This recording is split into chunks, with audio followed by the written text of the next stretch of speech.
Hello and welcome. Welcome, Earth.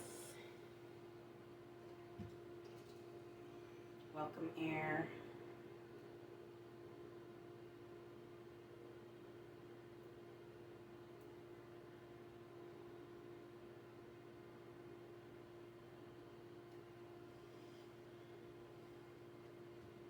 Welcome, fire. Welcome, water.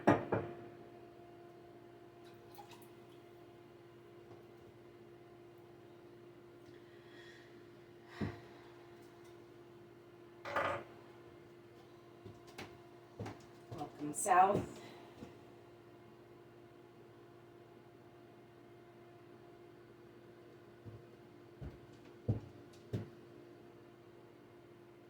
Welcome, west.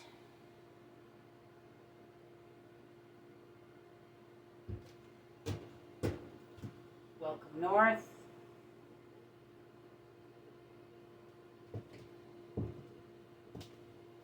Welcome, last but not least, east.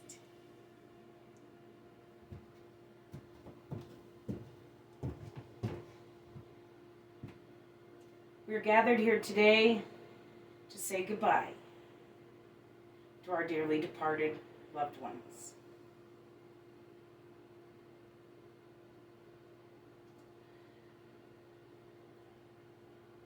During the pandemic and with travel bans, people have been unable to gain closure from funerals. So today, I've cast a Druid circle, calling up the four elements to try to resolve this unclosed issue and gain closure. I'm personally looking for it. For me, my father passed away in April. There was no funeral, at least I was told there was no funeral. And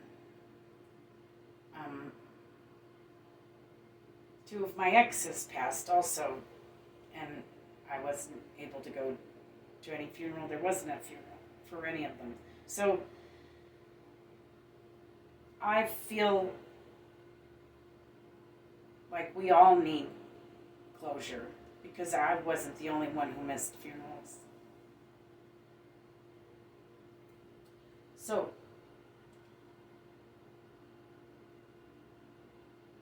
I would like to take a moment to just say goodbye. So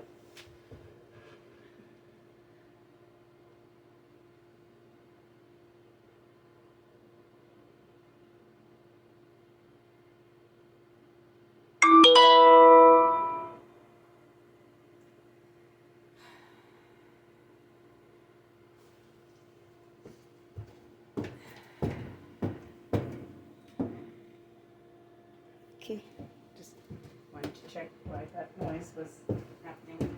Okay.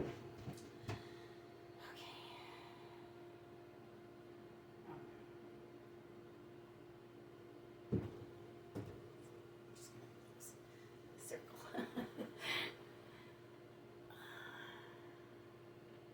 Because I walked through there. Okay. So I'm going to say goodbye and say the names of my dearly departed.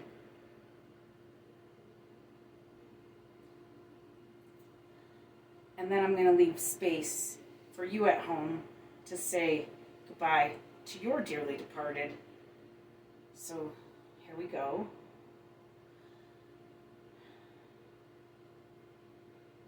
Goodbye, Dad. George M. Gata, George Michael Gata Jr. Goodbye, Dad. I already I miss you so much.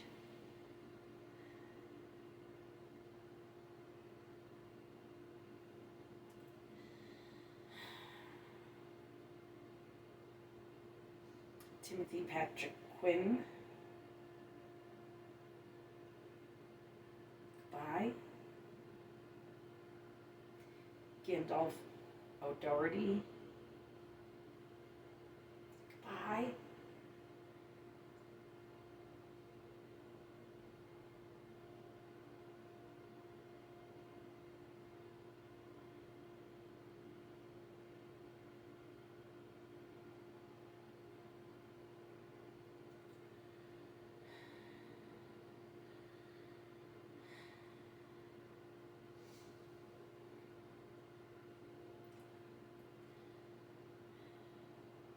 Life is like a tree.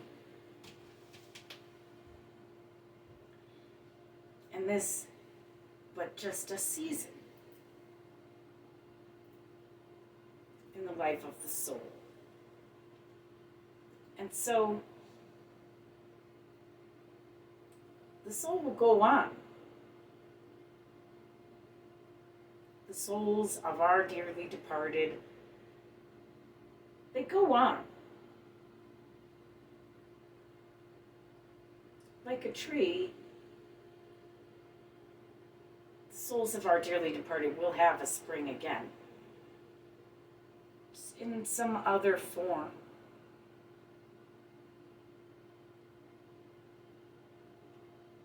And they stay alive in our hearts because we love them.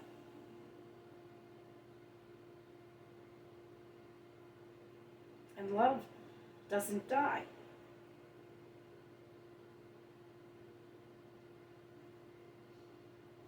So we say goodbye to that form of our dearly departed souls. But we also say merry meet, merry part, and merry meet again.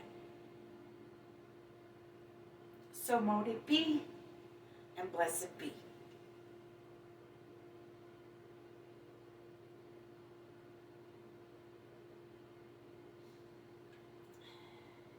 I really would like to recite the Raven. Tried this already. See if we can do it. I would like the Raven recited at my funeral. So we're going to recite the Raven at this funeral. The Raven by Edgar Allan Poe. Once, upon a midnight dreary, while I pondered weak and weary over many a quaint and curious volume of forgotten lore, while I nodded, nearly napping, suddenly there came a tapping, as if someone gently rapping at my chamber door. "'Tis some visitor," I muttered, tapping at my chamber door, only this and nothing more. Ah, distinctly I remember, it was in bleak December. In each separate dying ember wrought its ghost upon my floor. Eagerly I wished the morrow, vainly I had sought to borrow from my books surcease of sorrow, sorrow for the lost Lenore.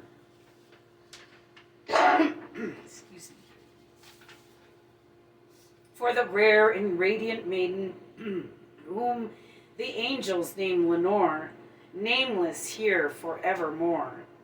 And the silken, sad, uncertain rustling of each purple curtain thrilled me, filled me with fantastic terrors never felt before. So that now, to still beating of my heart, I stood repeating, "'Tis some visitor entreating entrance at my chamber door." This it is, and nothing more. Presently my soul grew stronger, hesitating then no longer. "Sir," said I, or "Madam, truly, your forgiveness I implore, but the fact is I was napping, and so gently you came a-rapping, and so faintly you came a-tapping at my chamber door, that I Scarce was sure I heard you. Here I opened wide the door. Darkness there, and nothing more. Deep into the darkness peering, long I stood there wondering, fearing, doubting, dreaming dreams no mortal ever dreamed before. But the silence was unbroken, and the stillness gave no token, and the only word there spoken was the whispered word, Lenore. This I whispered, and an echo murmured back the word, Lenore. Back into the chamber turning, all my soul within me burning. Soon again I heard a tapping, somewhat louder than before. Surely, said I, surely something at my window lattice. Let me see then what there that is, and this mystery explore. Let my heart be still a moment, and this mystery explore. 'Tis wind and nothing more. Open here I flung the shutter, when with many a flirt and flutter, in there stepped a stately raven of saintly days of yore. Not the least obeisance made he, not a minute stopped or stayed he, but with mien of lord or lady perched above my chamber door, perched above a bust of Pallas, just above my chamber door, perched and sat and nothing more. Then this ebony bird beguiling my sad fancy into smiling, by the grave and stern decorum of the countenance it wore. Though thy crest be shorn and shaven, thee, I said, art sure no craven, ghastly, grim, and ancient raven, wandering from the nightly shore. Tell me what thy lordly name is on the night's Plutonian shore. Quoth the raven, Nevermore. Much I marveled this ungainly fowl to hear discourse so plainly, though its answer little meaning, little relevancy bore, for we cannot help agreeing that no living human being ever yet was blessed with seeing bird above his chamber door with such a name as Nevermore.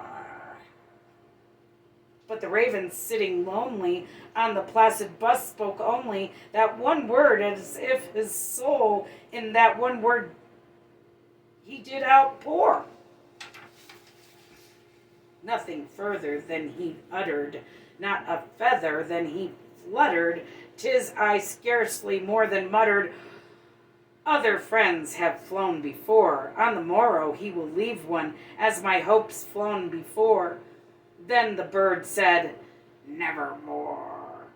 Startled at the stillness broken by reply aptly spoken, doubtless, said I, what it utters is its only stock and store, caught from some unhappy master, whom unmerciful disaster followed fast and followed faster, till his songs one burden bore, till the dirges of his hope that melancholy burden bore. Never, never more! But the raven beguiling my sad fancy into smiling, straight I wheeled a cushioned seat in front of bird and bust and door. Then upon the velvet lining I betook myself. Then upon the velvet sinking, I betook myself to linking fancy unto fancy, thinking what this ominous bird of yore, what this grim, ungainly, ghastly, gaunt, and ominous bird of yore meant in croaking, Nevermore. This I sat engaged in guessing, but no syllable expressing to the fowl whose fiery eyes now burned into my bosom's core. This and more I sat divining, with my head at ease reclining on the cushion's velvet lining, with the lamplight gloating o'er, but whose velvet violet lining, with the lamplight gloating o'er, she shall press, nevermore. Then methought the air grew denser, perfumed from an unseen censer, swung by a seraphim whose footfalls tinkled on the tufted floor. Wretch, I cried, thy God hath lent thee, by these angels he hath sent thee, respite, respite, and repent thee, and forget this lust, Lenore. Quoth the raven, nevermore. Prophet, said I, thing of evil, prophet still, if bird or devil, whether tempter sent or whether tempest tossed thee here ashore, desolate yet all undaunted, on this desert land enchanted, on this home by horror haunted. Tell me truly, I implore, is there balm on Gilead? Tell me, I implore. Quoth the raven, nevermore. Prophet, said I, thing of evil, prophet still, if bird or devil, by that heaven that bends above us, by that God that we both adore, tell this soul with sorrow laden, if within the distant Aden it shall clasp a sainted maiden, whom the angels name Lenore. Clasp a rare and radiant maiden, whom the angels name Lenore? Quoth the raven, nevermore. Be that word our sign in parting, bird or fiend, I shrieked upstarting, get thee back into the tempest and the night's Plutonian shore. Leave thee no black plume as a token of the lie that thy soul hath spoken. Leave my loneliness unbroken. Quit thee best above my door. Take thy beak from out my heart, and take thy form from off my door. Quoth the raven, nevermore. And the raven, never flitting, still is sitting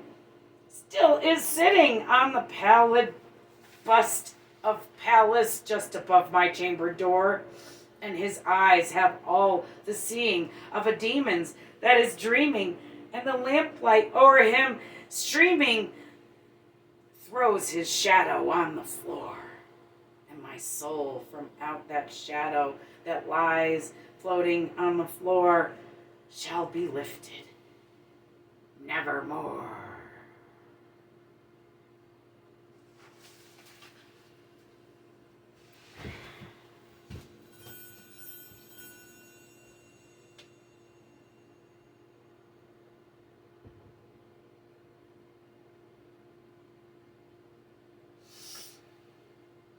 I think that Edgar,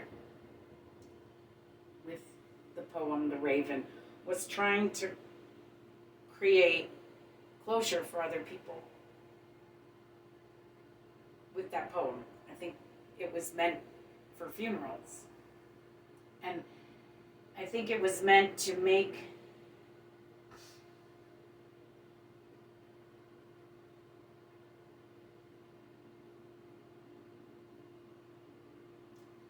it permanent that someone is gone. Just close that door, for it shall be open nevermore.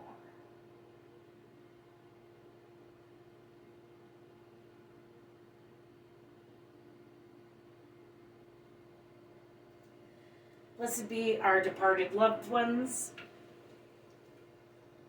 May they rest in peace.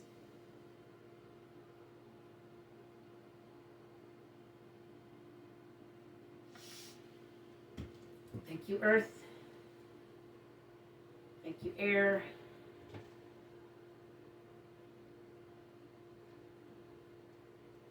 Thank you, Water. Thank you, Fire.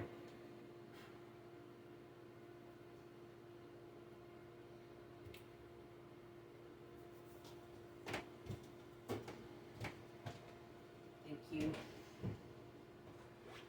South.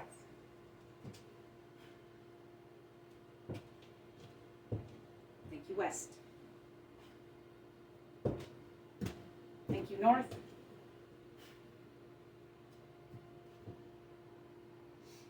And thank you, last but not least, thank you, east.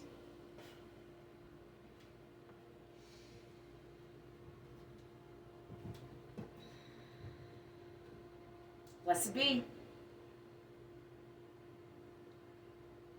So mote it be. May you all gain closure